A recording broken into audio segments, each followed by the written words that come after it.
Hello সবাইকে। আচ্ছা, আগের দিন আমরা যে পার্টটা পড়েছি সেটা হচ্ছে আমরা ধারকত্ব কি সেটা পড়েছি, তাই না? যে কোনো একটা পরিবাহী আছে আমার কাছে, তাকে যদি আমরা আহিত করি, তার মধ্যে যদি আমরা আধান দিই, তাহলে কি হবে? সেটা বিভব বাড়বে, তাই না? যত আধান বাড়াবো তত বিভব বাড়বে। তাহলে আমরা এখান থেকে পেয়েছিলাম যে কিউ প্রপোর্শনাল টু ভি পেয়েছিলাম, তাই না? এখানে ভিটা ছিল কি? পোটেনশিয়াল বা বিভব, তাই তো? এটা ছিল তোমার বিভব আর এটা ছিল তোমার আধান। ওকে, তাহলে এইটুকু ছিল। এবার এটাকে আমরা সমান করে কি পেয়েছিলাম? সমান করে আমরা পেয়েছিলাম কিউ সমান একটা ধ্রুবক নিয়েছিলাম সি, তারপরে লিখেছিলাম ভি। এই সিটা কি ছিল আমাদের ধারকত্ব, তাই তো? এই সিটা ছিল আমাদের ধারকত্ব। আজকে আমরা এমন একটা সিস্টেম বানাবো, এমন কিছু একটা বানাবো যাতে করে কোনো একটা পরিবাহীর কি করবো, আমরা ধারকত্ব বাড়ানোর চেষ্টা করবো। ঠিক আছে, ধারকত্ব বাড়ানোর চেষ্টা করবো। আচ্ছা, এখানে যদি আমরা ধারকত্ব বাড়াতে চাই, আধান যদি কনস্ট্যান্ট রাখি, তাহলে কি করতে হবে? ভিটাকে কি বাড়াতে হবে নাকি ভিটাকে কমাতে হবে? দেখো, তাহলে আমি যদি সি বলি, তাহলে সি সমান কি হবে? সি সমান এরকম আসতে পারে যে কিউ বাই ভি, বা C proportional to 1 by V, তাই না? তার মানে কি, যদি আমরা বিভবটাকে কমাই, যদি পোটেনশিয়ালটাকে আমরা কমাতে পারি, তাহলে ধারকত্ব বাড়বে। কিভাবে করবো এটা? চলো দেখা যাক।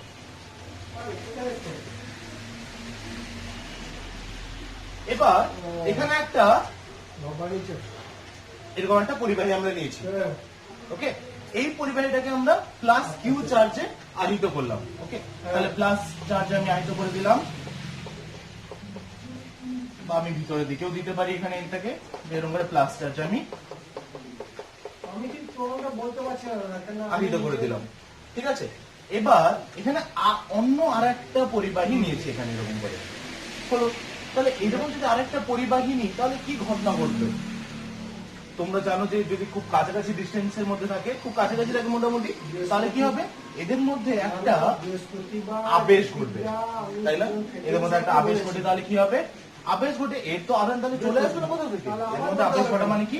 এখানে প্লাস চার্জ আছে, তাহলে এখানে মাইনাস চার্জ হবে, এখানে মাইনাস চার্জ হয়ে গেল, আর অপর সাইডে প্লাস চার্জ হবে, তাই না? এবং আহিত হয়ে যাওয়া মানে কি? আহিত হয়ে যাওয়া মানে আমরা আগেও জেনেছি আহিত হয়ে যাওয়া মানে কি? ধরো এখানে আমার আছে প্লাস চার্জ, আর এখানে আমার আরেকটা বস্তু আছে, তাহলে এদিকে চলে আসবে মাইনাস গুলো চলে আসবে, আর এদিকে প্লাস গুলো চলে আসবে, তাই না? তাহলে ঘটনাটা কি হবে? তাহলে এদিকে মাইনাস আসবে, এদিকে প্লাস চলে আসবে। এক্ষেত্রে কিন্তু মোট চার্জ শূন্যই আছে, শুধু দেখো জিনিসগুলো মাইনাস গুলো এদিকে চলে এসছে, তাই না? তাহলে আমরা বলতে পারি যে এই সাইডটা পুরোটা মাইনাস হয়ে গেছে, এই সাইডটা প্লাস হয়ে গেছে, এরকম আমরা ভাবতে পারি। সেই জিনিসটাকে তুমি যদি লক্ষ্য করো, তাহলে এখানে প্লাস চার্জ ছিল, তাহলে এই সাইডটায় মাইনাস হয়েছে আর বাইরের সাইডটায় প্লাস হয়েছে আমরা বলবো, কারণ ভিতরের সাইডে আমরা এখানে প্লাস রেখেছিলাম। এবার ধরো এখানে বাইরের সাইডেও প্লাস থাকবে, তাই না? আমরা তো এটাকে আমরা চার্জ করেছি, তাই না? ভিতরে তাহলে বাইরে সব জায়গাতেই প্লাস আছে। ওকে, তাহলে আমরা কিউ আধানে আহিত করেছিলাম, এর পোটেনশিয়াল ছিল কত? ভি ছিল, এর বিভব ছিল কত? ভি। এবার এক্ষেত্রে তো কোনো কিছুই হবে না, তাহলে স্যার এখানে মাইনাস আছে, তাহলে তো পোটেনশিয়াল বা বিভব এখানে একটু হলেও কমবে, কারণ এখানে প্লাস চার্জ। আমি আগে বলেছি যে ভাবো যে এখানে একটা বাল্ব জ্বলছে, ওকে, আর এখানে ধরো একটা ফ্রিজ খুলে গেছে, তাহলে কি ঘটনা ঘটবে? বাল্বের জন্য গরম করবে, ফ্রিজটা ঠান্ডা করবে।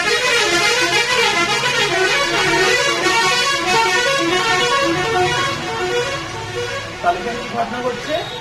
প্লাস চার্জ, একটা ধনাত্মক বিভব আমরা পড়েছিলাম, ঋণাত্মক বিভব আমরা পড়েছিলাম, তাহলে প্লাস চার্জের জন্য একটা ধনাত্মক বিভব আছে, এই মাইনাসটা এই প্লেটের উপর কি করার চেষ্টা করবে? এই বিভবটাকে একটু হলেও কমানোর চেষ্টা করবে, আর এখানে যে প্লাস চার্জটা আছে সেকে বাড়ানোর চেষ্টা করবে। কিন্তু তুমি যদি এখানে লক্ষ্য করো ভালো করে, একটা জিনিস লক্ষ্য করো, এখানে মাইনাস চার্জটা খুব কাছাকাছি আছে, প্লাস চার্জটা আরেকটু দূরে আছে, তাই না? তাহলে মাইনাস চার্জটা খুব কাছাকাছি আছে, তাহলে এ যে পরিমাণ বিভব কমাবে প্লাস চার্জ, তার থেকে খুব বেশি পরিমাণ বাড়াতে পারবে না, কারণ মাইনাস তো খুব কাছাকাছি আছে। ধরো এখানে একটা বস্তু আছে, এখানে একটা বাল্ব আছে, আর এখানে ধরো কোনো একটা ফ্রিজের মতো কিছু একটা আছে যেটা ঠান্ডা করছে, তাহলে বাল্ব একে বেশি গরম করবে, ধরো দুজনে সমান পরিমাণ করতে পারে, এ যে পরিমাণ গরম করে এ সেই পরিমাণ ঠান্ডা করতে পারে, তাহলে কি ঘটনা ঘটবে? তাহলে এ গরম করবে, এ ঠান্ডা করবে, তাহলে মানে কি একই উষ্ণতায় থাকবে না? একই উষ্ণতায় থাকবে না, কেন? কারণ এখানে বাল্বটা কাছাকাছি আছে, তাই না? বারটা যেহেতু কাছাকাছি আছে, এরা দুজন সমান কাজ করলেও এক্ষেত্রে কি হবে, এর উষ্ণতা একটু হলেও বাড়বে, কারণ বারটা এখানে কাছাকাছি আছে। তাহলে একই জিনিস ঘটবে এখানেও, তাহলে এর ক্ষেত্রে পোটেনশিয়ালটা একটু হলেও কমবে, মানে বিভব কমবে। আর যদি বিভব কমে, তাহলে ধারকত্ব বাড়বে। তাহলে আমাদের কাজ হয়ে গেল? না, আমাদের কাজ এখনো শেষ হয়নি। তাহলে এটা তো খুব কম পরিমাণ ধারকত্ব বাড়লো, তাই না? খুব কম পরিমাণ বিভব কমাতে পারলো। আমরা কি এখানে প্লাস্টারের সরাতে পারবো? হ্যাঁ, এই প্লাস্টারের সরাতে পারি। কিভাবে আমরা সরাতে পারি? যদি আমরা এই প্লেটটাকে গ্রাউন্ড করে দিই, এরকম করে তার নিয়ে আমরা কি করবো, পৃথিবীর সাথে সংলগ্ন করে দেবো, বা ভূ সংলগ্ন করে দেবো, বা গ্রাউন্ড করে দেবো। যদি এটা গ্রাউন্ড হয়ে যায়, তাহলে কি ঘটনা ঘটবে? এই প্লাস চার্জ গুলো বাইরে আছে, তাহলে এই প্লাস চার্জ গুলো কি হবে, এই প্লাস চার্জ গুলো মাটিতে চলে যাবে। তাহলে তখন এই প্লাস চার্জ গুলো থাকবে না। তাহলে এই প্লাস চার্জ গুলো এখন নেই। তাহলে কি ঘটনা ঘটছে? আগে আবার সেই বস্তুটার কথা ভাবো, এখানে সেই বস্তুটা আছে, এখানে বাল্বটা আছে, গরম করছিল, এখন আর ফ্রিজটা নেই, ঠান্ডা করার কেউ নেই। তাহলে কি ঘটনা ঘটবে? তাহলে এ শুধু উষ্ণতা কি করবে, বাড়াতে পারবে। তার মানে কি মাইনাস চার্জটা, মানে ঋণাত্মক বিভব, এই পাতে কি করার চেষ্টা করবে, এখানে একে এর বিভবকে আরো কমানোর চেষ্টা করবে, কারণ এখানে বাড়ানোর কেউ তো নেই, এখানে যে প্লাস ছিল সে তো নেই এখন। তাহলে কি করবে, আরো কমিয়ে দেবে।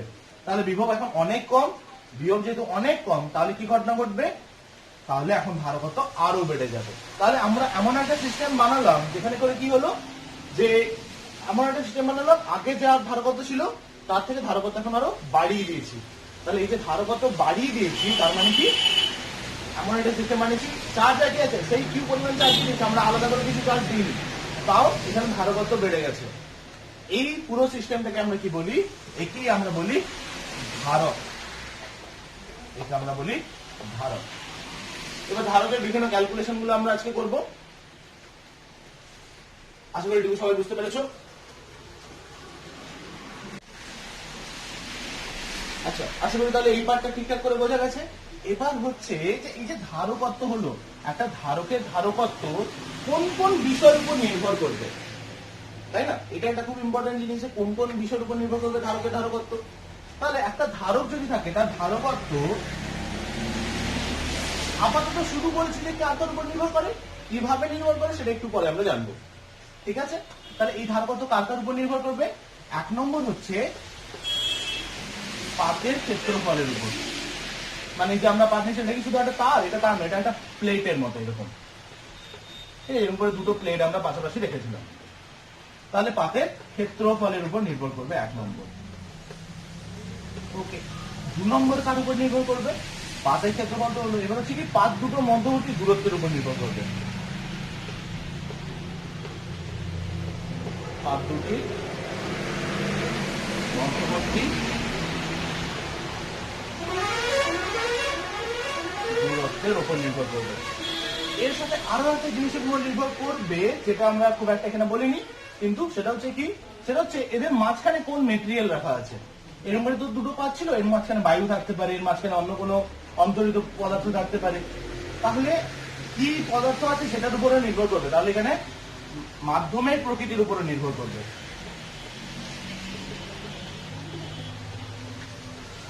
মাধ্যমের প্রকৃতি হয়ে গেল।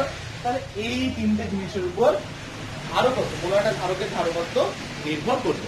এটুকু তাহলে সবাই তুলে নাও।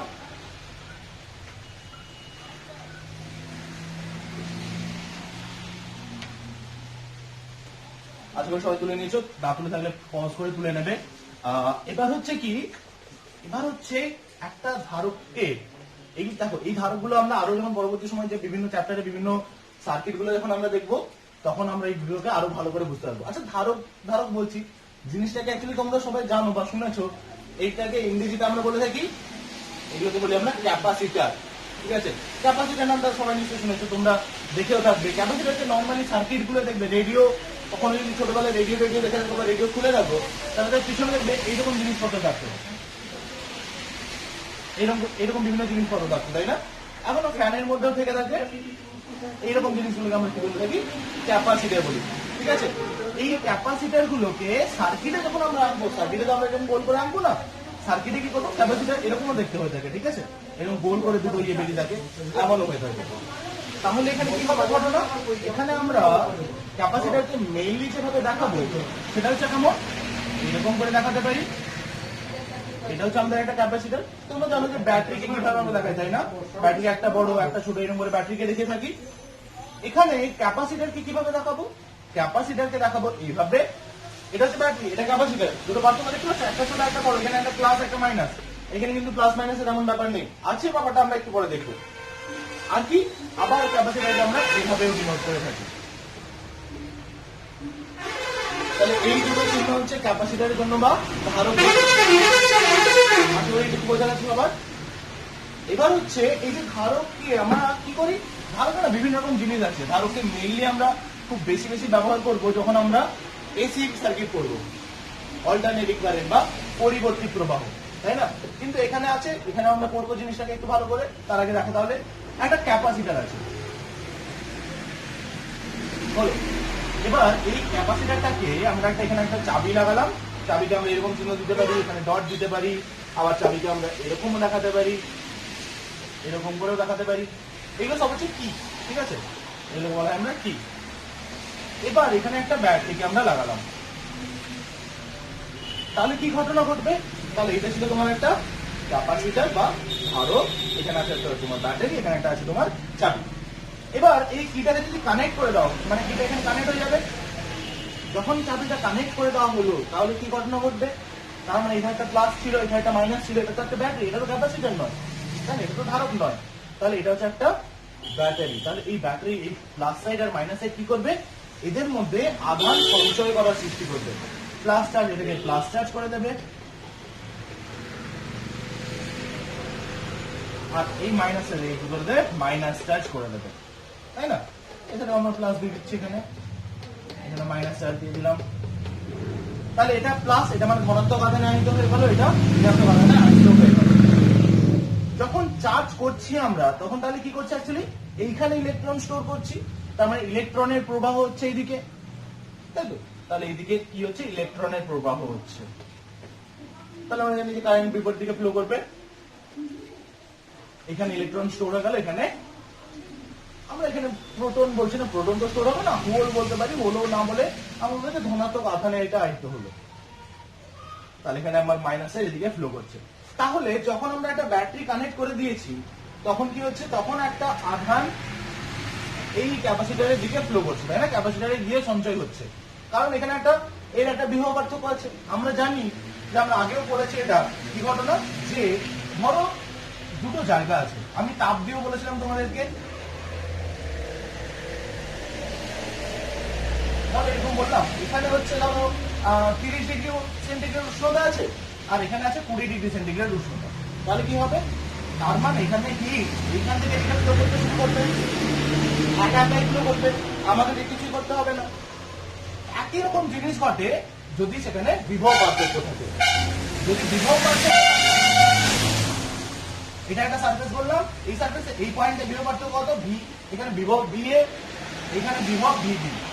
আমি বললাম V A greater than V B, তাহলে কি হবে, তাহলে ভি এ থেকে ভি বির দিকে একটা কোন একটা আধানকে যদি এখানে রাখি, সে একা একাই ফ্লো করবে ভি বির দিকে, তাই না? যেহেতু বিভব পার্থক্য আছে, তাহলে বিভব পার্থক্য তাহলে একা একাই ফ্লো করছে, আমাদেরকে কোনো বাইরে থেকে কার্য করতে হচ্ছে না, ঠিক আছে? আচ্ছা হলো।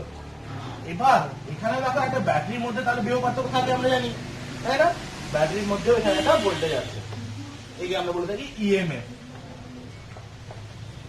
ওকে, এর একটা ভোল্টেজ আছে, আমরা বলি না 9 ভোল্ট ব্যাটারি, তার মানে কি তার দুটো পয়েন্ট প্লাস আর মাইনাসের মধ্যে পার্থক্য কত, 9 ভোল্ট। ঠিক আছে, ব্যাপারটা আসলে ক্লিয়ার হয়েছে সবার? তাহলে এটা হচ্ছে 9 ভোল্ট একটা ব্যাটারি আছে। এবার এই 9 ভোল্ট ব্যাটারিটা বা এখানে যাই হোক একটা ভোল্টেজ ব্যাটারি আছে, তাহলে এই কি করবে, এর মধ্যে চার্জ সঞ্চয়, ধীরে ধীরে চার্জ সঞ্চয় করার সৃষ্টি করবে। যখন চার্জটা এখানে সঞ্চিত হচ্ছে তখন এর মধ্যে দিয়ে একটা কারেন্ট ফ্লো করছে। এই কারেন্টটাকে আমরা কি বলি, এই কারেন্টটাকে আমরা বলি চার্জিং কারেন্ট, বা বাংলায় কি বলতে পারি, চার্জিং প্রবাহ।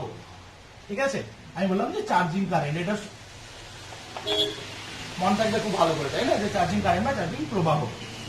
কারেন্ট মানে সবসময় মনে রাখবে যে প্রবাহ, কিন্তু হ্যাঁ, ইলেকট্রন যেদিকে যাচ্ছে কারেন্ট তার বিপরীত দিকে ফ্লো করে, তার মানে কি একটা এখানে কারেন্ট তো আছে, আমরা এটুকু বুঝতে পারছি। তাহলে যখন চার্জ হচ্ছে তখন একটা কারেন্ট যাচ্ছে, এখানে তাহলে চার্জ ধীরে ধীরে ধীরে ধীরে স্টোর করতে থাকছে, এখানে ধরো মাইনাস চার্জ, এখানে প্লাস চার্জ, এরকম করে স্টোর করতে যাচ্ছে। এমন এইভাবে একটা ক্যাপাসিটেন্স আছে তাহলে সি। তাহলে এমন একটা সময় আসবে যখন কি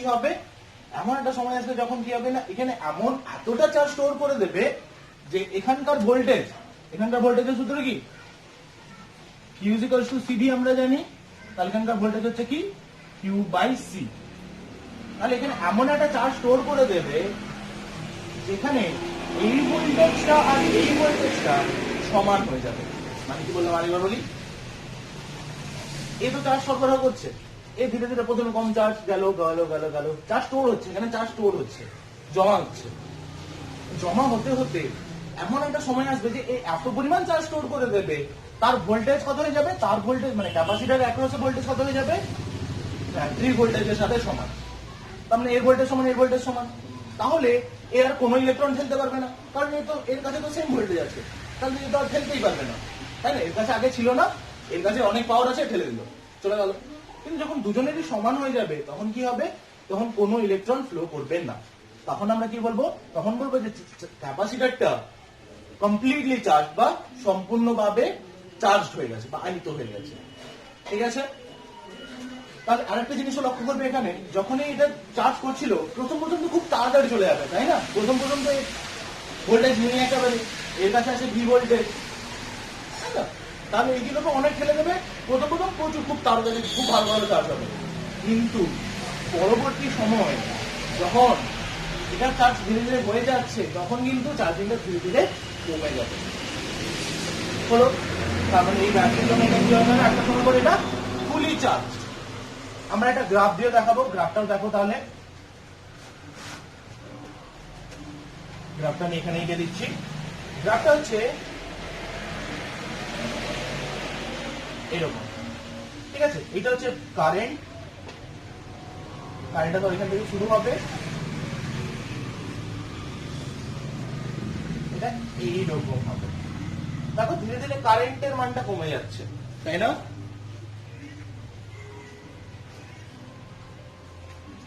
এটা হচ্ছে আই, যে কারেন্টটা ফ্লো করছে, আর এদিকে হচ্ছে টাইম। যত টাইম যাবে তত কি হবে, তত কারেন্টের মানটা কমে যাচ্ছে, কারেন্ট ফ্লো করছে না খুব একটা সময় গিয়ে একদম জিরো হয়ে যাবে। আমরা এখানে কখন জিরো হবে দেখাচ্ছি না, কারণ একটা ক্যাপাসিটর সম্পূর্ণভাবে চার্জ হতে কত টাইম লাগে না, অসীম টাইম লাগে। এই গ্রাফটা থেকে দেখতে পাচ্ছ, এই গ্রাফটা অসীমে গিয়ে শূন্য থেকে মিলবে, তাই না? সেই জন্য আমরা বলছি না যে কোথায় গিয়ে মিলছে, বাট আলটিমেটলি একটা সময় গিয়ে কি হবে, এটা জিরো হয়ে যাবে। কত সময় পরে, অসীম সময় পরে। এটা আবার যখন, আচ্ছা ঠিক আছে, এবার দেখা যাক। তাহলে এটা তো কন্টিনিউ চার্জ, তাই না? তার মানে এর মধ্যে এখন আধান যাচ্ছে না, তাহলে কি ঘটনা ঘটবে? তাহলে এবার আমরা এটাকে যদি কানেক্ট করে দিই বা শর্ট করে দিই, আবার শর্ট করে দেওয়া মানে কি, শর্ট করে দেওয়া মানে হচ্ছে প্লাসটাকে মাইনাস সাথে একদম ডিরেক্ট কানেক্ট করে দেবো, কোনো ব্যাটারি কিছু দেবো না। তাহলে কি ঘটনা ঘটবে, তাহলে এখানে তুমি দেখতে পাবে যেখানে এখন তো চার্জ হয়ে গেছিল এরা, তাহলে এরা কি করবে, আগে এখানে আধান গিয়েছিল, এখন এরা একটা ব্যাটারির মতো কাজ করে কি করবে, এরা ডিসচার্জ হওয়া শুরু হবে, প্লাস মাইনাস আসবে, রিকম্বাইন করে যাবে, থাকবে না। তাহলে ধীরে ধীরে ধীরে ধীরে কি হবে, এর মধ্যে আধানটা কমে যাবে, যে আধান আগে যেমন ছিল শূন্য ছিল সেরকম শূন্য হয়ে যাবে। এখানে একটা জিনিস ভালো করে লক্ষ্য করবে যে যখন এটা ডিসচার্জ হচ্ছে, আমরা কার কথা বলছি, ডিসচার্জিং এর কথা বলছি। যখন ডিসচার্জিং হচ্ছে তখন কি হচ্ছে, তখন একটা কারেন্ট ফ্লো করছে, তখন আমরা বিপরীত দিকে কারেন্ট ফ্লো করতে বলতে পারি, তাই না? তাহলে ডিসচার্জিং এর সময় যে কারেন্টটা ফ্লো করে তাকে আমরা কি বলি, ডিসচার্জিং কারেন্ট।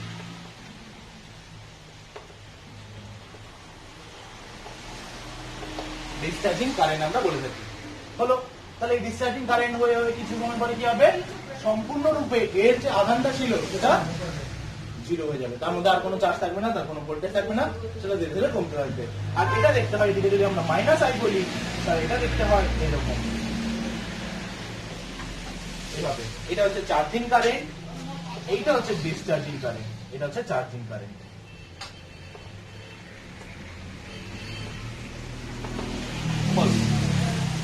আশা করি এইটুকু সবাই বুঝতে পেরেছো।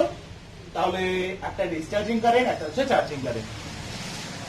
তাহলে ক্যাপাসিটরে ব্যাটারি লাগালে সেটা তার ম্যাক্সিমাম ভোল্টেজ পর্যন্ত যাওয়া অবধি কি হবে, সেটা চার্জ হতে থাকবে। তার মধ্যে সম্পূর্ণরূপে তার ক্যাপাসিটেন্স যতটা, সে যতটা আধান নিতে পারবে, সেটুকু আধান হয়ে গেলে তখন কি হবে, তার মধ্যে আর কোনো আধান ফ্লো করবে না। তখন কেবলমাত্র কি হবে, মানে তখন কোনো রকম কারেন্ট ফ্লো করবে না, তখন চার্জিং কারেন্টটা 0 হয়ে যাবে। ওকে, দেখো এটা একবার।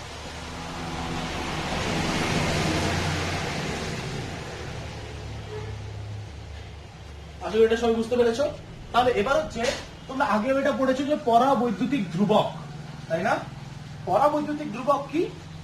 কাপ্পা, যেটা তোমরা জানো, তাই না? তাহলে পরাবৈদ্যুতিক ধ্রুবক হচ্ছে, এখানে আমরা যদি ক্যাপাসিটরের ভাষায় যদি বলি, পরাবৈদ্যুতিক ধ্রুবক কি? এটা সমান কি হবে, তুমি এরকম করে লিখতে পারো,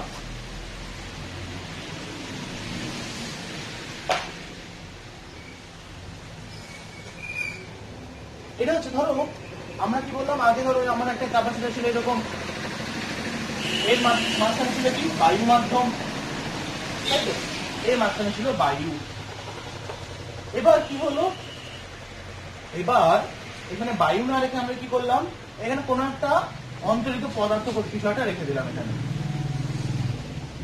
তাহলে কি হবে, এখানে ধারকত্ব পাল্টে যাবে, তাই তো?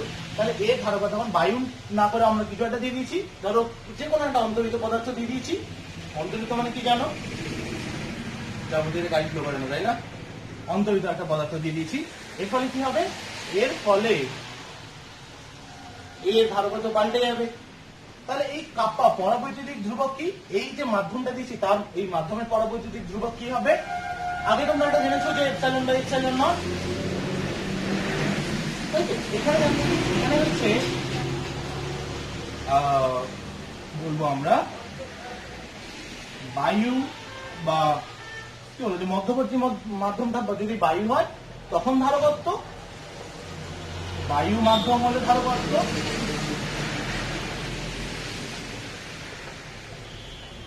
বায়ু যে মাধ্যমটা দিচ্ছি সেই মাধ্যম থাকাকালীন, অন্য মাধ্যম থাকাকালীন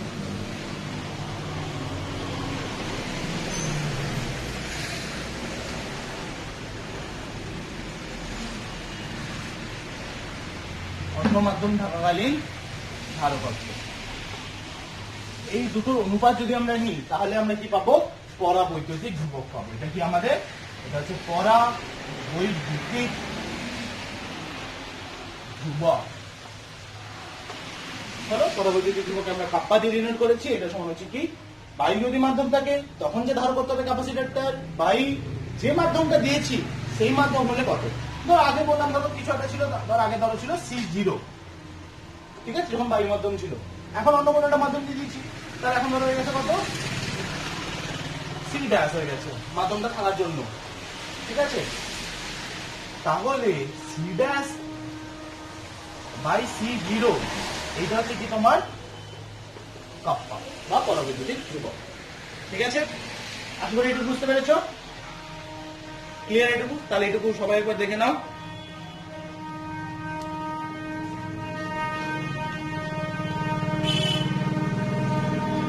আচ্ছা, এই যে আমরা বললাম এটা তো ধারকের ধারকত্ব, যে ধারকের কথা বলছি, তার ধারকের ধারকত্ব কিভাবে বের করবো?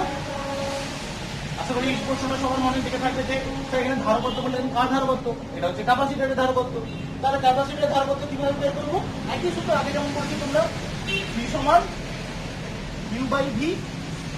এখানে কিউটা কি, কিউটা হচ্ছে যে কোনো, দেখো দুটো পাত ছিল তো, যে কোনো একটা পাতে আধান, ঠিক আছে, যে কোনো একটি পাতের আধান।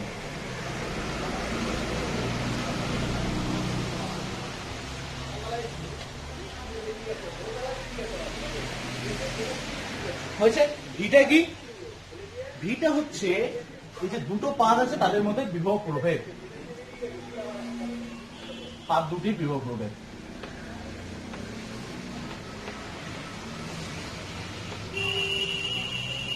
হয়েছে। সি কি, সেটা হচ্ছে ধারকের ধারকত্ব।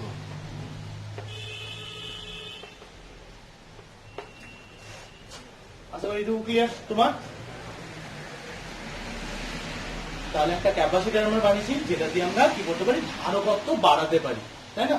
আর ধারকত্ব বাড়িয়ে কি করব আমরা, কিছু নিশ্চয়ই লাগবে আমাদের কাছে, সেখানে আমরা ধারকত্ব বাড়াচ্ছি, তাই না? তাহলে সেটা কি হবে সেটা আমরা পরবর্তী সময় দেখবো, কোথায় আমরা ধারককে ইউজ করছি, কি হচ্ছে। এই চ্যাপ্টারে আজকে আমরা কি করব, ধারকটার ভিতরে যে জিনিসপত্রগুলো ঘটছে সেগুলোকে আমরা দেখবো, ঠিক আছে? কি কি ধরনের ধারক হতে পারে, তাদের ধারকত্ব কত, এই জিনিসগুলো আমরা দেখবো, ঠিক আছে? তাহলে এটাকে সবাই একবার দেখে নাও।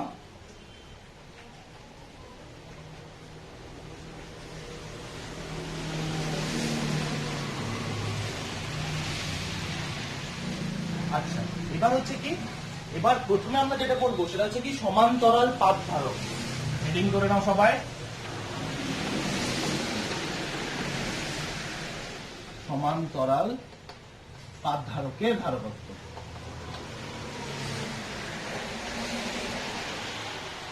এটা আমরা করবো আজকে। সমান্তরাল পাত ধারক মানে নিশ্চয়ই দুটো পাত থাকবে যারা সমান্তরাল হবে, তাহলে এরকম করে আমি দুটো বলে দিলাম সমান্তরাল পাত ধারক। এটা দুজনে কি বলেছি, এখানে দেখো এটা তো একটা ইয়ের মতো, মানে এটা তো একটা পাত, এটা তো একটা লাইন নয় বা তার নয়, তার মানে কি এর একটা নিশ্চয়ই ক্ষেত্রফল থাকবে। তাহলে দুজনেরই ক্ষেত্রফল কত বললাম, আলফা। কি এটা, ক্ষেত্রফল আলফা। নোট ডাউন করে নাও, আমি বলছি না, ক্ষেত্রফল আলফা, নোট ডাউন করে নাও, আমি বলছি না আলফা হচ্ছে ক্ষেত্রফল, সেটা লিখছি না এখানে, ঠিক আছে? তাহলে আলফা হচ্ছে কি, এই পাদের ক্ষেত্রফল, ওকে? আচ্ছা, এদের মধ্যবর্তী দূরত্ব কত, মধ্যবর্তী দূরত্ব b, ঠিক আছে? আর এই মাঝখানে যে মাধ্যমটা আছে তার পরাবৈদ্যুতিক ধ্রুবক ধরো বললাম কাপ্পা, হয়েছে? এবার তুমি যদি লক্ষ্য করো, এটা তোমরা আগেও জেনে এসছো, তাই না, যে সমান্তরাল যদি একটা তার থাকে বা একটা যদি অসীম বিজু তার থাকে, তার জন্য কি হয়, ইলেকট্রিক ফিল্ড লাইন গুলো একদম সোজাভাবে বেরোয়, তাই না? কিন্তু এটা তো অসীম নয়, এটা সসীম।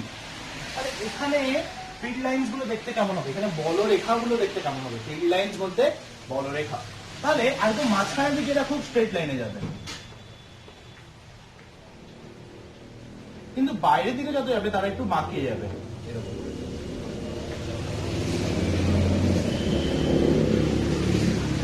এরকম ভাবে দেখতে, ঠিক আছে? তাহলে বলতে পারবে কোনটা প্লাস কোনটা মাইনাস, বলো দেখি সবাই, যে কোনটা প্লাস কোনটা মাইনাস, এটা প্লাস এটা মাইনাস নাকি এটা প্লাস এটা মাইনাস? আসলে সবাই বুঝতে পারছে কোনটা প্লাস, আমরা জানি যে প্লাস থেকে মাইনাসের দিকে যায়, তাহলে এই সাইডটা প্লাস, এটা মাইনাস। তুমি এগুলোকে মাঝখানে দিতে পারো, এগুলোকে মাঝখানে দেওয়া হয়, ঠিক আছে? ভেক্টরের ক্ষেত্রে আমরা লাস্টে দিয়ে থাকি। আচ্ছা, তাহলে আমরা এখানে কি কি জেনেছি, এখানে আমরা জেনেছি যে ক্ষেত্রফল আলফা, মাধ্যমের মাঝখানে একটা যে পরাবৈদ্যুত রাখা আছে তার পরাবৈদ্যুতিক ধ্রুবক হচ্ছে কাপ্পা, আর মধ্যবর্তী ডিসটেন্স হচ্ছে ডি। এদের মধ্যে কত কত চার্জ দিয়েছি সেটাও একবার দেখে নাও। এদেরকে আমরা এটাই প্লাস কিউ, এটাই মাইনাস কিউ আধান আমরা দিয়েছি। এবার এখানে বলছে যে আচ্ছা হলো, তাহলে এখানে ইলেকট্রিক ফিল্ড কত, এখানে এর মাঝখানে ই কত, খুব ভালো প্রশ্ন, যে ই কত হবে আমরা কি করে বের করবো? বইতে দেখতে বইতে ডিরেক্ট লিখে দিয়েছি কিছু একটা, তাই না? সিরিয়াস পদ্ধতিতে যেমন বইতে লিখেছে কি, যে 4 পাই সিগমা বাই কে, আবার বা কাপ্পা যাই বলো তুমি, আর এসআই পদ্ধতিতে লিখে দিয়েছে sigma by kappa epsilon naught. এই জিনিসগুলো কি? আচ্ছা, তাহলে প্রথম বের করে নেওয়া যাক সিগমাটা কি জিনিস। তাহলে সিগমা হচ্ছে আমাদের, জানো কে কে বলতে পারে বলো দেখি, যে সিগমাটা কি? সিগমা হচ্ছে আধানের তলমাত্রিক ঘনত্ব, আধানের তলমাত্রিক ঘনত্ব। আধানের তলমাত্রিক ঘনত্বটা কি? আচ্ছা, আধানের তলমাত্রিক ঘনত্ব হচ্ছে, ধরো একটা সারফেস আছে আমার কাছে এরকম, এই সারফেসটাকে আমি প্লাস কিউ চার্জ করে দিয়ে দিলাম, এই সারফেসটার ক্ষেত্রফল কত, এই তলটার ক্ষেত্রফল কত, তলটার ক্ষেত্রফল ধরো হচ্ছে এ, ক্যাপিটাল এ। তাহলে এখানকার তলমাত্রিক ঘনত্ব, তলমাত্রিক ঘনত্ব, তাহলে আমরা নর্মাল ঘনত্ব করে কি আয়তন দিয়ে ভাগ করে দিই, এখানে যেহেতু তলমাত্রিক ঘনত্ব তাহলে তল দিয়ে ভাগ করে দেবো, মানে ক্ষেত্রফল দিয়ে ভাগ করে দেবো, তাহলে এটাকে আমরা সিগমা দিয়ে ডিনোট করি, সিগমা সমান কিউ বাই এ হয়ে থাকে, তাই না? আধান বাই যে তলে আছে তার ক্ষেত্রফল, এটা হচ্ছে কি কিউ বাই এ। ঠিক আছে, তাহলে এটা হচ্ছে কি সিগমা কি আধানের তলমাত্রিকরণ। তাহলে এখানে এক একটা প্লেট যে আছে, এক একটা প্লেটের জন্য আমরা কিউ না বলে কি বলছি আমরা বলছি যে তলমাত্রিক ঘনত্ব কত সেটা বলে দিচ্ছি, এটা সাপ্লাই। ঠিক আছে, তাহলে এটাকে নোট ডাউন করে নাও প্রবাস করে। আচ্ছা, আশা করি তুলে নিয়েছো এটাকে। এবার হচ্ছে কি, তাহলে আমরা সিগমা জানি, তাই তো? কিউর বদলে বলা আছে সিগমা, আর তো কিছুই না হলো। এখানে এবার বলছে যে তাহলে এখানে ইলেকট্রিক ফিল্ড কত হবে? ভালো বলছো, আমরা যদি এটাকে আবদ্ধ করে দিই তাহলে কত হয়? যত ইলেকট্রিক ফ্লাক্সটা বের করতে পারি আমরা, তাই না সহজে? ঠিক আছে, তাহলে ফ্লাক্স বের করা যাক। ফ্লাক্স পাই সমান কি? এটা হচ্ছে ইন্টিগ্রেশন ই ডট ডিএস। এটা একটা জানি, এখানে ই ডিএস সবগুলোর দিক একই দিকে, তাহলে শুধু আমরা বলে দেবো ইন্টিগ্রেশন ই ডিএস, তাই তো? ঠিক আছে, আবার ইন্টিগ্রেশন ই ডিএস মানে ই ইন্টিগ্রেশন ডিএস। এইটা মানে কি? এইটা মানে হচ্ছে মোট কতটা ক্ষেত্রফল। ইন্টিগ্রেশন মানে কি বলেছি? যোগ করা আছে, এখানে কন্টিনিউয়াস ব্যাপারটা আছে। এখানে দেখো পাতটা তো কন্টিনিউয়াস, ভাঙা তো নয়। তাহলে এন কি হবে? Integration E dot DS. তাহলে ইন্টিগ্রেশন ডিএস এটা কত হবে? ইন্টিগ্রেশন ডিএস কি বোঝায়? একটা মোট ক্ষেত্রফল। আমরা একটু আগে বলেছিলাম মোট ক্ষেত্রফল কত, এখানে লেখাও আছে এখনো। মোট ক্ষেত্রফল হচ্ছে আলফা। তাহলে আমরা কি বলে দিচ্ছি এটাকে? ই আলফা। আলফা হচ্ছে কি একটা তলের মোট ক্ষেত্রফল। ইন্টিগ্রেশন ডিএস মানে তাই বোঝায়। তাহলে আমরা এখান থেকে ফাই ফ্লাক্সটা পেয়ে গেলাম।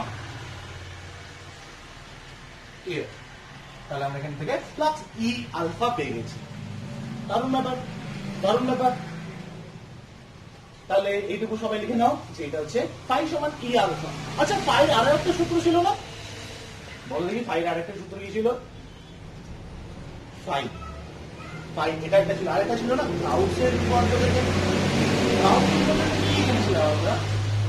গাউসের উপপাদ্য থেকে জেনেছিলাম যে ফাই সমান যে পরিমাণ চার্জ আছে আবদ্ধ চার্জ যদি করে দিই তার 1/এপসাইলন গুণ, তাই না? তাহলে এখানে কত হবে? ফাই সমান 2/এপসাইলন গুণ। আবার এপসাইলন কি জিনিস? এপসাইলন হচ্ছে কি যে কোনো মাধ্যমের তড়িৎ ভেদ্যতা, তড়িৎ ভেদ্যতা। আচ্ছা, এপসাইলন আর এপসাইলন নটের মধ্যে কি সম্পর্ক, বা এপসাইলন আর কাপ্পার মধ্যে কি সম্পর্ক? কে বলতে পারবে? এপসাইলন আর কাপ্পার মধ্যে কি সম্পর্ক পড়েছো এটা ছোটবেলায়? ছোটবেলায় তো নয়, আগের ক্লাসে হয়তো পড়েছো, যে বা কয়েক ক্লাস আগে পড়েছো কাপ্পা সমান এপসাইলন বাই এপসাইলন নট। তাহলে এই এপসাইলনের জায়গায় আমরা কি লিখে দিতে পারি? এপসাইলন সমান কাপ্পা এপসাইলন নট। তাহলে এই এপসাইলনের জায়গায় আমরা লিখব Q by kappa epsilon naught. তাহলে ফাই পেয়ে গেলাম। আমাদের কি বের করতে হবে? আমরা কেন করছি এত কিছু? কি দরকার এসব করার? দরকার হচ্ছে আমাদেরকে, আমরা কি পেয়েছি এখানে ই কত, আমাদের কি বের করতে হবে? আমাদেরকে বের করতে হবে ধারকত্ব কত, তাই না? আমাদের টার্গেট হচ্ছে কি? আমাদের টার্গেট হচ্ছে সমান্তরাল পাঠধারকের ধারকত্ব নির্ণয়। ধারকত্ব নির্ণয় করতে হলে আমাদের বিভব দরকার। বিভব জানতে হলে আমাদের ই দরকার, মানে ইলেকট্রিক ফিল্ড দরকার, মানে তড়িৎ ক্ষেত্র প্রাবল্য দরকার, বা তড়িৎ ক্ষেত্র দরকার। ঠিক আছে, হোক। তাহলে আমরা ই বের করবো। ই আবার কোথেকে বের করবো? ইও তো জানি না। তাহলে ই বের করতে থেকে ফ্লাক্স থেকে, তাই না? বইতে এটা একদম ডিরেক্ট করে দিয়েছি। কি আসলে এটা সবাই তুলে নিয়ে এসো, না তুলে থাকলে পজ করে তুলে নাও। আচ্ছা, তাহলে আমরা দুটো ফাই পেয়েছি, তাই না? একটা ফাই সমান কি ই আলফা, আর একটা ফাই সমান হচ্ছে কি এইটা, তাই তো? তাহলে ই আলফা সমান দুটোই ফ্লাক্স, তাই ই আলফা সমান Q by kappa epsilon naught হলো। ঠিক আছে, এবার বের করবো কি ই। তাহলে ই সমান কি হবে? Q by kappa epsilon naught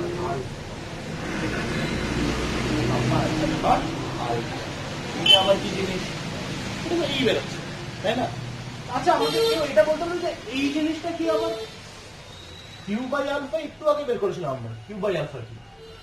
Q by alpha কি লেখা নেই, মুছে দিয়েছি। বলো কিউ বাই আলফা কি? কিউ বাই আলফা, কিউ হচ্ছে আধান বাই আলফা হচ্ছে তলের ক্ষেত্রফল। আধান বাই ক্ষেত্রফল কি? আধান বাই ক্ষেত্রফল হচ্ছে তলমাত্রিক ঘনত্ব, আধানের তলমাত্রিক ঘনত্ব, তাই না? আমরা সিগমা দিয়ে ডিনোট করেছিলাম। তাহলে এখানে লিখতে পারি E সমান sigma by kappa epsilon naught. তুমি কাপ্পা এপসাইলন নটের বদলে শুধু এপসাইলনও লিখতে পারো, বাট যেহেতু এখানে আমরা ক্যাপাসিটরের জন্য মাধ্যমে শুধু পরাবৈদ্যুতিক ধ্রুবক বলে দিই সবসময়, তাই কি করলাম আমরা এখানে কাপ্পার আকারে বের করেছি বা পরাবৈদ্যুতিক ধ্রুবকের আকারে বের করেছি। তাহলে is equals to sigma by kappa epsilon naught. Clear হয়েছে এটুকু সবার? Is equals to sigma by kappa epsilon not. এটা হচ্ছে এর মাঝখানে কত ইলেকট্রিক ফিল্ড আছে। আচ্ছা, কেউ বলতে পারে এটা সিজিএস পদ্ধতিতে করছি নাকি এসআই পদ্ধতিতে করছি? এসআই পদ্ধতি করলে একটা 4π আসছে, তাই না? এখানে আমাদের আসেনি। তাহলে এটা আমাদের নিশ্চয়ই এটা হচ্ছে কি, সে হচ্ছে কি সিজিএস পদ্ধতিতে কালসের সূত্র কি ছিল? অনেকেই পড়ে না এটা, কিন্তু পড়ে রাখবে যে সিজিএস পদ্ধতিতে কালসের সূত্র কি। এসআই পদ্ধতিতে সবাই জানে যে আবদ্ধ যে আধানটা আছে তার 1/ε গুণ, কিন্তু সিজিএস পদ্ধতিতে কি 4π/k গুণ। কত গুণ? 4π/k প্লাস কিন্তু। তাহলে এখানে একটা 4π/k আসতো, এপসাইলন নট আসতো না। এটা হচ্ছে আমরা শুধু এটাই করছি। সিজিএস তোমরা বই থেকে দেখবে, যদি বুঝতে না পারো তাহলে আমাকে বলবে পরের দিন। এটা হচ্ছে কি E সমান sigma by kappa epsilon naught. ঠিক আছে? তাহলে এইটুকু সবাই তুলে নাও, তারপর আমরা নেক্সটটার দিকে এগিয়ে যাবো। আচ্ছা, একটু পরিষ্কার করে লিখে দিই নাকি? এটা লেখা আছে যে E সমান Q by kappa epsilon naught alpha, সেটা হচ্ছে আমাদের সিগমা, তাই না? কিউ বাই আলফা হচ্ছে সিগমা। আসলে সবাই তুলে নিয়েছো এটা। চলো এবার তাহলে আমরা ই পেয়ে গেছি, কি বের করবো এবার? তাহলে আমরা ধারকত্ব বের করতে হলে আমাদের লাগবে, আমরা তো চার্জ জানি, কিউ জানি, ভি লাগবে। আচ্ছা, এটাকে সাইডে লিখে রাখি। তাহলে ই সমান sigma by kappa epsilon naught. এবার বের করবো কি আমরা? ভি, বিভব প্রভেদ ভি। এটাই আবার কি জিনিস? এটা হচ্ছে যে একটা আধান আছে। কোথায় আছে আধান? এইখানে ধরো আধানটা আছে, একে এইখান থেকে কোথায় নিয়ে যাবো? এইখানে নিয়ে যাবো। একে যেতে হলে তো কার্য করতে হবে। কত কার্য করতে হবে? কার্যের একটা তোমরা সূত্র পড়েছো, তাই না? কি সূত্র? বা বিভব প্রভেদ সমান কি পড়েছো, তাই না? যে একটা আধানকে একটি নির্দিষ্ট তড়িৎ ক্ষেত্রের মধ্যে নিয়ে যেতে যে পরিমাণ কার্য করতে, সেটা হচ্ছে ওই বিন্দুর বিভব। তাহলে বিভবের একটা সূত্র তোমরা এটাও পড়েছো যে ভি সমান ই ইন্টু কত দূরত্ব নিয়ে যাচ্ছে ডি, তাহলে ভি সমান ই ইন্টু ডি। এটা তোলা হচ্ছে আমাদের ভোল্টেজ। ই আমরা জানি, ই কত গো? ডি হচ্ছে sigma by kappa epsilon not into D. এটা হচ্ছে আমাদের ভি বা বিভব প্রভেদ। এই দুটো পাতের মধ্যে বিভব প্রভেদ কত, সেটা হচ্ছে আমাদের এইটা sigma D by kappa epsilon naught. হলো, এতে কি অসুবিধা? এতে কোনো অসুবিধা নেই। তাহলে কি এবার তাহলে আমরা ভি পেয়ে গেছি। তাহলে এখান থেকে আমরা বের করবো যে ধারকত্ব কত। অনেকটা ক্রস চলে এসছে এবার। তাহলে ধারকত্ব বের করবো। ধারকত্ব কি দিয়ে নির্ণয় করি আমরা? সি দিয়ে নির্ণয় করি। সি এর সূত্র কি? সি এর সূত্র হচ্ছে, আমি বলেছিলাম না, মনে রাখবে কি করে? মনে রাখবে সিবি রমন বলেছিলাম, তাই না? কিউ সমান সিবি হয়। তাহলে কিউ সমান সিবি, কিউ সিবি এই তিনটার মধ্যে তো সম্পর্ক। তাহলে আমি বলেছিলাম সিবি রমন। সিবি রমন মানে সিবি পাশাপাশি আসবে, তাহলে কিউ সমান সিবি হবে। সিবি হয়ে যাচ্ছে মানে কিউ থাকছে, তাহলে কিউ সমান সিবি মনে রাখবে। তাহলে এখান থেকে সি সমান কিউ বাই ভি, সি সমান কিউ বাই ভি হলো আমাদের। এখানে তাহলে ভি জানি আমরা, এখানকার আধান হচ্ছে কত? একটা প্লেটের কিউ। তাহলে কিউ সমান কত হবে? আচ্ছা, কিউ তো কিউ থাকবে, ভি কত হবে? ভি হবে সিগমা ডি, উপরে চলে যাবে কাপ্পা এপসাইলন নট। ঠিক আছে? আশা করি এতে কারো কোনো ডাউট নেই। আশা করি উপরেটাও তুলে নিয়েছো সবাই। তুলে নাও ফার্স্ট করে।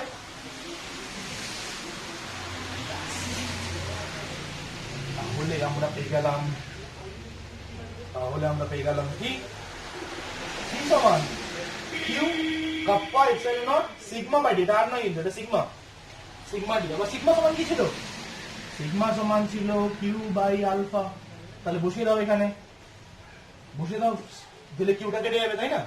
তাহলে যদি বসিয়ে দিই তাহলে সি সমান কি পাবো?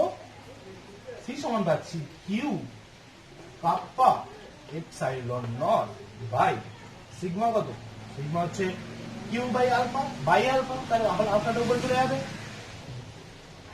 তাহলে হয়ে গেল কিউ, কিউ কেটে গেল, তাহলে পেলাম কত?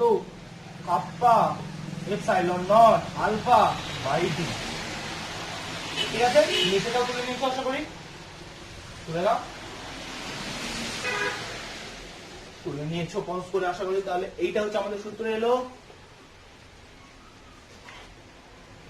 এপসাইলন নট হচ্ছে কি শূন্য, মানে শূন্য স্থানে কি বলবো, শূন্য স্থানে তড়িৎ ভেদ্যতা, তাই না? এপসাইলন নট হচ্ছে শূন্য স্থানে তড়িৎ ভেদ্যতা, সেটা তো একটা ধ্রুবক মান, সেটা তো কনস্ট্যান্ট।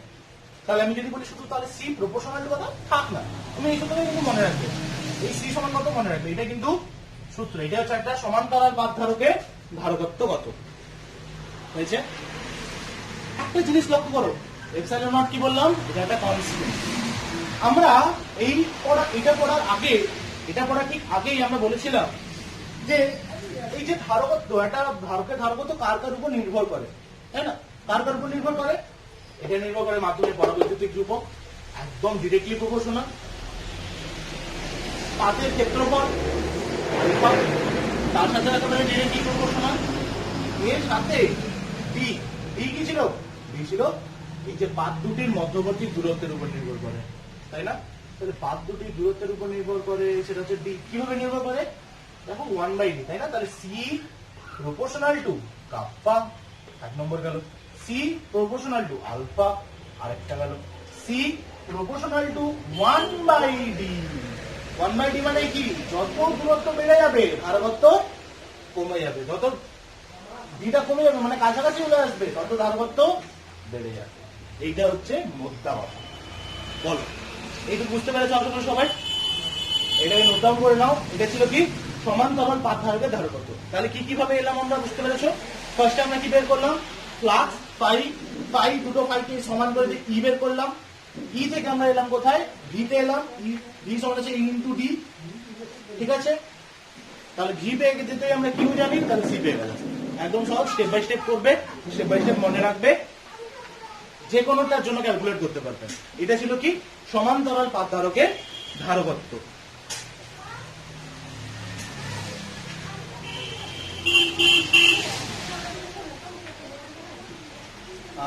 আসলে এটা একটু হয়তো বড় হয়ে যাচ্ছে, খুব বড় একটা ভিডিও হয়ে গেছে আসলে, হয়তো না খুব বড় হয়নি, 35 মিনিটের রয়েছে।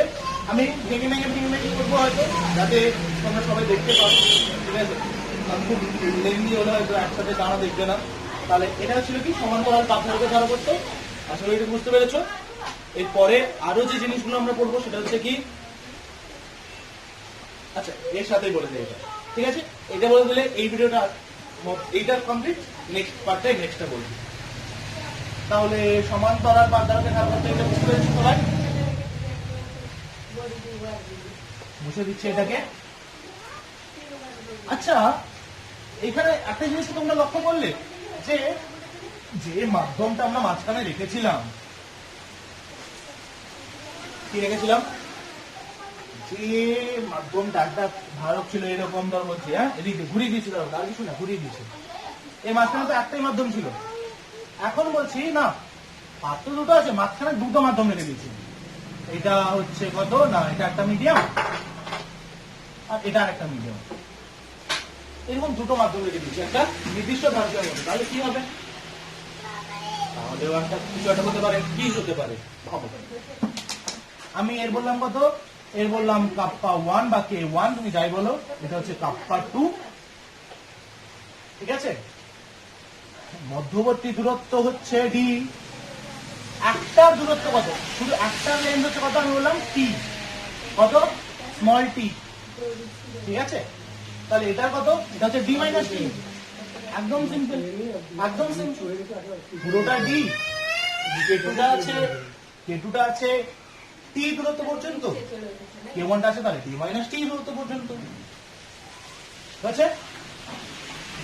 আচ্ছা, এবার এইরকম একটা যদি কমপ্লেক্স খুব কমপ্লেক্স না, কিন্তু খুবই সহজ। এইরকম একটা যদি মিডিয়াম থাকে, মানে এরকম যদি দুটো মিডিয়াম থাকে, দুটো মাধ্যম থাকে, দুটো পরাবিদ্যুৎ মাধ্যম থাকে, তাহলে কি হবে? এর ক্ষেত্রে আমরা ধারবত্য বের করতে চাইছি। কিভাবে বের করব? কিভাবে আমরা বের করব? তাহলে সেই একটু আগে বলেছিলাম না যে ভি বের করতে হবে, আমাদেরকে মেইন টার্গেট কি? ভি বের করতে হবে। তাহলে আধান তো সেই কিউ কিউ দেওয়া আছে, এখানে ধরো প্লাস কিউ, এখানে মাইনাস কিউ। আচ্ছা, ভি সমান কি? ভি সমান হচ্ছে একটা আধানকে এখান থেকে এতটা নিয়ে আসবো, তারপরে এটাকে এখানে এতটা নিয়ে যাবো, যে পরিমাণ ফিতে কার্য হবে সেটাই। তাহলে ভি সমান হচ্ছে ইনটু ডি, মানে ইনটু ডিস্টেন্স, তাই না? ইলেকট্রিক ফিল্ড মানে তড়িৎ ক্ষেত্র, লিখে দিচ্ছি, আমি বাংলায় লিখে দিচ্ছি,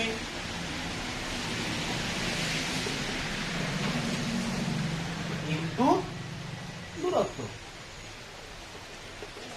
আশা করি বাংলা তরফে বুঝতে পারছো আমার।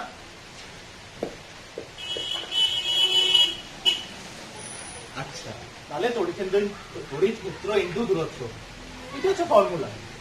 তাহলে একটা আধানকে এখান থেকে এখানে নিয়ে যাবো, ঠিক আছে, নিয়ে যাবো, কোনো চাপ নেই। তাহলে প্রথমে কোনটা থ্রু নিয়ে যেতে হবে? প্রথমে কাপ্পা টুর মধ্যে দিয়ে নিয়ে যাবো, তাই না? প্রথমে কাপ্পা টুর মধ্যে দিয়ে নিয়ে যাবো। তাহলে এক্ষেত্রে একটা ইলেকট্রিক ফিল্ড আলাদা হবে, কারণ এখানে পরাবৈদ্যুতিক মাধ্যমটা আলাদা। তাহলে আমি ধরো বললাম, ধরো এটা হচ্ছে E2, এখানে ইলেকট্রিক ফিল্ড কত? E2, এখানে কত? E1। তাহলে আধানকে যখন নিয়ে যাচ্ছি, কোথা থেকে নিয়ে যাচ্ছি? এই প্লেট থেকে এই প্লেটে নিয়ে যাচ্ছি। এখানে যেহেতু পরাবৈদ্যুতিক মাধ্যমের পরাবৈদ্যুতিক ধ্রুবক আলাদা, তাই তড়িৎ ক্ষেত্র আলাদা। তাহলে একই হবে, আগেটা যেমন একই ছিল, ই ছিল, তাই না? বোঝা যাচ্ছে না? যাচ্ছে না? আগে কি ছিল? শুধু ই ছিল, ডিস্টেন্স কত নিয়ে গেছিলাম? ডি নিয়ে গেছিলাম। ডি সমান কি নিয়েছিলাম? D into D. কারণ নির্দিষ্ট একটা পরাবৈদ্যুতিক মাধ্যম ছিল, এখানে যেহেতু দুটো মাধ্যম আছে, তাই একটা E1, একটা E2। তাহলে চলো কি লিখবো এখানে আমরা? বিষয়টা দিই।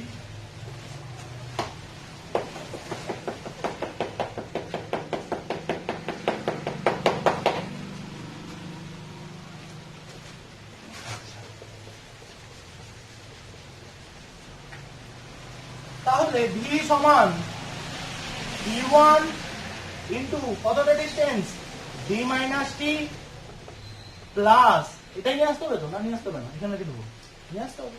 তাহলে E2 into T, E1 into D minus T plus E2 into T. এইটা হচ্ছে কি? এটার জন্য মোট কত ভি হবে। আচ্ছা, এটা E1 কত জানি না, E2 কত জানি না, কিন্তু একটু আগে আমরা পড়েছিলাম যে E1 কত হয়, তাই না? একটু আগে আমরা জেনেছিলাম E1 কত হয়। তাহলে E1 কত হয়? Sigma by kappa 1 epsilon not, এটা হচ্ছে E1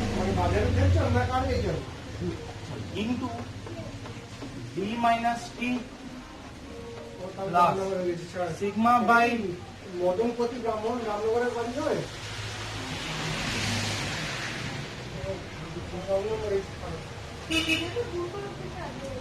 তাহলে এই দেখো সিগমা বাই এটা কত গেল? বের করেছিলাম, বের করেছিলাম যে এই কত, তাই না? সিগমা দিয়ে মনে করছি ই সমান sigma by kappa 1 epsilon, kappa epsilon 1 ছিল, এখানে কাপ্পা 1 এপসাইলন 1, কারণ প্রথম মাধ্যমে। ঠিক আছে, পরেরটার জন্য কি আছে? সিগমা বাই কাপ্পা 2 এপসাইলন 0 ছিল, এখন বাদ দিয়েছে, কি হচ্ছে এটুকু? বাদ দিলাম বলেছে। এইবার আমরা ভি পেয়ে গেছি, তাহলে আমরা ভি পেয়ে গেছি। এবার কি বের করবো?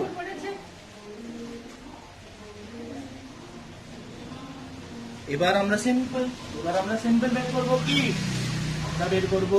সি কত? তাহলে এইরকম যদি দুটো মাধ্যম থাকে, তাহলে সি কত হবে? মুছে দিচ্ছে এটা, দেখো দেখো। তাহলে আমরা ই পেয়ে গেছি, ভি পেয়ে গেছি, তো পেয়ে গেছি, ভিও পেয়ে গেছি। তাহলে সি সমান কিউ বাই ভি, কিউ সমান সিবি, তাহলে সি সমান কিউ বাই ভি, কিউ সমান সিবি, জানতো? কিউ সমান সিবি, সিবি সমান, তাহলে সি সমান কিউ বাই ভি। তাহলে কিউ কত? কিউ কিউ, ভি কত?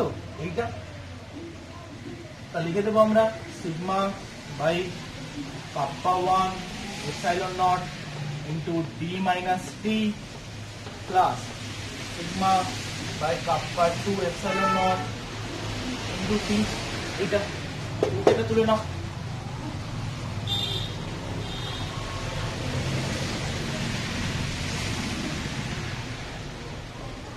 Q by sigma kappa epsilon naught d minus t, এটা sigma by kappa 2 epsilon naught into t। ঠিক আছে, এবার তো সহজ সরল করা, আর কিছুই না। তাহলে Q by, আচ্ছা সিগমা মানে কি ছিল? সিগমা মানে ছিল Q by আলফা। তাহলে Q এখানে একটা আসবে, আলফা আসবে, epsilon naught আসবে, ব্র্যাকেটের মধ্যে d minus t by kappa 1 plus t by kappa 2। বলো ঠিক কি না? ঠিক লিখেছেন না? ঠিক লিখেছেন না? এটা থার্ড ব্র্যাকেট লিখছি। হ্যাঁ বলো ঠিক লিখেছেন না? ঠিক লিখেছেন। সিগমা জায়গায় কি লিখেছি? q by alpha, q by alpha, kappa 1 ভিতরে ঢুকিয়ে দিয়েছি, এপসাইলন আর সিগমাটাকে বের করেছি। কি করেছি? সিগমার এপসাইলনটাকে বের করেছি। সিগমা সমান q by আলফা আর একটা এপসাইলন। তাহলে q কেটে যাবে, তাহলে আসবে কি? Alpha epsilon naught by d minus t by kappa 1 plus t by kappa 2। জিনিস তোমরা লক্ষ্য করলে যে এই যে d minus t সেখানকার পরবর্তী মাধ্যম ছিল k1, তাই না? বা kappa 1 এরকম ছিল। এটা ছিল kappa 1, এটার মাধ্যমে ছিল কত? d minus t। এটা ছিল কত? t। এটা ছিল কত? kappa 2। ঠিক আছে, তাহলে এরকম যদি আরো মাধ্যম থাকতো, আমরা d minus t না বলে এটা যদি t1 বলতাম আর এটাকে যদি t2 বলতাম, তাহলে কি আসতো? Alpha epsilon naught by t2 by, আচ্ছা উল্টো করে দিতে হবে, এটা t2 বলে দিলাম, এটাকে t1 বলে দিলাম। kappa 1 এ t1, kappa 2 তে t2। তাহলে d minus t এর জায়গায় t1। তাহলে এই জিনিসটা তোমার হয়ে যাচ্ছে এরকম দেখতে, উপরটা মুছে দিচ্ছি, এটা হয়ে যাচ্ছে দেখতে এরকম, alpha epsilon naught by t1 by kappa 1 plus t2 by kappa 2, এরকম করে দেখতে হয়ে যাচ্ছে, তাই না? আরো যদি মিডিয়াম থাকতো, একটা এরকম করে প্লেট ক্যাপাসিটর বললাম, তার মাঝখানে এরকম এরকম এরকম এরকম অনেকগুলো মিডিয়াম আছে। এটা আর k1, লেন্থ কত? t1, এটা আর kappa 2, এটা এটা kappa 3, এটা t3, kappa k যাই বলো তুমি, ঠিক আছে? এটা kappa 4, এটা t4, এরকম অ্যাড করো। তাহলে এক্ষেত্রে কি হবে? এক্ষেত্রে শুধু নিচে আরো যোগ হতে থাকবে। এখানে t1 by kappa 1, t2 by kappa 2 ছিল, কারণ দুটো ছিল, পরেরটা কি হবে? t3 বাই kappa 3, পরেরটা